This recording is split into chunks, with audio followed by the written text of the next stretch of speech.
2017 was the most varied year of gaming I've ever had, and somewhere along the way, it opened my eyes to just how different games can really be. These are my favorite games I played in 2017. And before we get into the main countdown, one quick honorable mention, which goes to Dead by Daylight. I think Dead by Daylight provides a really unique competitive experience. Most competitive games I've played are FPS shooters or MOBAs, so this offered something totally different. It's honestly exhilarating, trying to fix generators and escape the map while avoiding the killer hunting you down. Another big positive I personally found was that I was a lot less rage prone playing it. Sure, you can get a killer who face camps you, or get bullied by a pre-made survivor group, but most of the matches I had were just really fun and engaging. With that said, let's get into the actual top 11 list of my favorite games I played in 2017. Kicking things off at number 11 is Metro: Last Light. I won't expand on this one too much, as it's a direct sequel to Metro 2033, which I spoke about in my 2016 video, and it offered more of what I already loved: the scary Metro setting, mutants, and constant tension. What it did differently was it shifted its focus. It felt less like a paranormal horror fight against mutants, and more about life inside the Metro itself. There were more stealth mechanics, and far more encounters with factions, politics, and human enemies. But even with that shift, the distinct spirit of the Metro series remained fully intact. At number 10, we have Wolfenstein: The New Order. My uncle had escaped from the castle Wolfenstein back in the day, but I never figured out how to play it as a kid, so this was my very first entry into the series. It offered exactly what I expected: a high-octane shooter with tons of weapons and ways to take down enemies. Just pure fun, running through levels and shooting everything in sight. My approach changed completely when I replayed it on Uber difficulty. Enemies could kill you in just a couple of shots, so I had to be far more locked in and calculated. What really surprised me was the story. B.J. Blazkowicz was a genuinely interesting character, navigating real trauma, and the resistance fighters who join you along the way actually felt important to the plot. It left me with a memorable and genuinely surprising experience. Next one, number 9. The original Borderlands. For whatever reason, out of this entire list, this game left the strongest mental picture of my actual life at the time. I vividly remember sitting in a small apartment room, my desk right next to my bed, grinding through quests and side quests with Mordecai and his companion Bloodwing. It was a blast, and I believe it was the first looter shooter I ever played. The eccentric enemies, comedic writing, and exchanges with Claptrap were incredibly memorable. Unfortunately, I couldn't 100% it because Cromerax was just too painful to fight, and honestly, the elevator ride up to the boss every single time was even worse. Despite that, I definitely enjoyed Borderlands for its comedy and timeless art style, so it absolutely deserves its spot here. Number 8 goes to Tomb Raider. I honestly believe that Tomb Raider serves the same niche for PC players that Uncharted does for PlayStation players. And with that said, I really enjoyed it. The story itself was just okay, but the star of the show is the gameplay. I loved exploring maps, looking for relics, raiding tombs, and hunting animals for gear upgrades. Since I'm a big stealth enjoyer, the bow with Lara was always my go-to strategy. I only switched to rifles when waves of enemies made it necessary.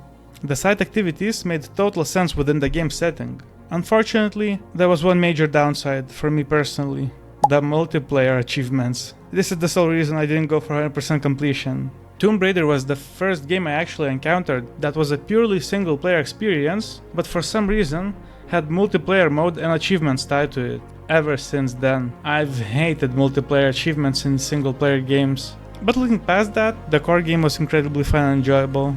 Stepping into number 7. Middle-earth: Shadow of Mordor. Let me start by saying I'm not a Lord of the Rings fanboy. I watched and enjoyed the movies, but I don't have a deep emotional investment in the franchise. Despite that, this game was spectacular. Right from the beginning, Talian's motivation is clear: get revenge for his murdered family while uncovering the identity of the Wraith bound to him. The story is interesting, but the open world gameplay is where I had the most fun. Combat feels so good that cutting through orcs never gets old, and the side activities give constant progression. And of course, the Nemesis system is great. It makes dying feel meaningful, which is something the gaming community knows well by now. The only reason this sits at 94% rather than 100% is the challenge DLCs. I tried some of them, but eventually left Test of the Wind and Test of the Ring unfinished. Years later, I'd have to relearn the whole game, so it's likely staying at 94% forever. At number 6, we have Firewatch. This was my first walking simulator style game, and I think I accidentally started with the best one. The environment is beautiful, the visuals are colorful, and everything has a warm tone. The voice acting was excellent. It generally felt like listening to two real people talking rather than scripted dialogue. What kept me hooked was the conspiracy Henry and Delilah were piecing together. I remember constantly second guessing every clue, because the game does such a good job building tension. I won't spoil the ending, but it feels grounded and real, and you can walk away with a genuine lesson. Running away from your problems doesn't make them disappear. Coming in at number 5 is South Park, The Stick of Truth. Yeah, South Park is one of my favorite animated shows of all time, so it was only natural I tried the game, and it did not disappoint. I really enjoyed turn-based combat, and combined with South Park humor, it felt completely authentic. The story starts with kids role-playing a Lord of the Rings scenario, then escalates when a UFO crashes into town and the government tries to cover it up. I mean, I loved everything about it, and once it ended, I immediately hoped for a sequel. Number 4, just barely missing out on top 3, is Sleeping Dogs. If you're looking for a great GTA adjacent experience, this is it. I enjoyed it far more than I expected.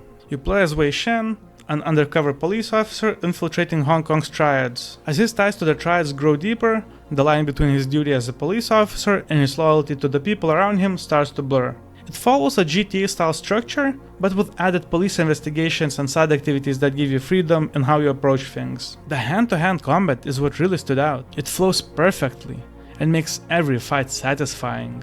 Entering the top 3 is Assassin's Creed Brotherhood. I spoke a lot about Assassin's Creed 2 in my previous video, and Brotherhood was the perfect sequel. It kept everything great and refined it further, putting it alongside AC2 as one of my favorites in the series. I preferred Rome as a single massive city over multiple locations. It lets you really learn its layout. Ezio is now a master assassin, building his Brotherhood and recruiting others to the cause. Combat became more aggressive with chain kills, and liberating districts gave a strong sense of progression. This was also my first Assassin's Creed game where I achieved 100% synchronization, mostly because I didn't have patience for the feathers in AC2.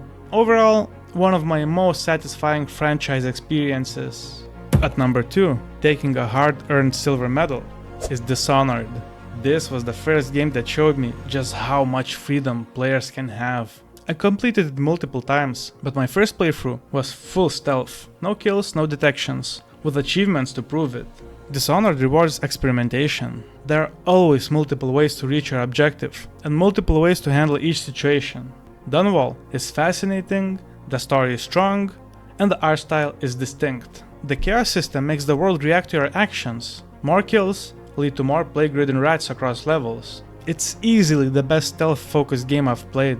The only reason it sits at 85% is because I didn't enjoy the challenge levels enough to finish them. And finally, my absolute favorite game of 2017, Alan Wake. I can't talk about this game in just a few sentences, so buckle up. Throughout the entire playthrough, one thought kept coming back to me. There's something more to this story. You play as Alan, a horror writer traveling to Bright Falls with his wife Alice. She hopes the trip will help Alan's writer's block, but things go wrong immediately. Alice disappears. Alan believes the lake swallowed her and jumps to save her, but then wakes up a week later with no memory of what happened. From there, the nightmare begins. Enemies shrouded in darkness attack you, and you must use light to break their protection before you can fight them.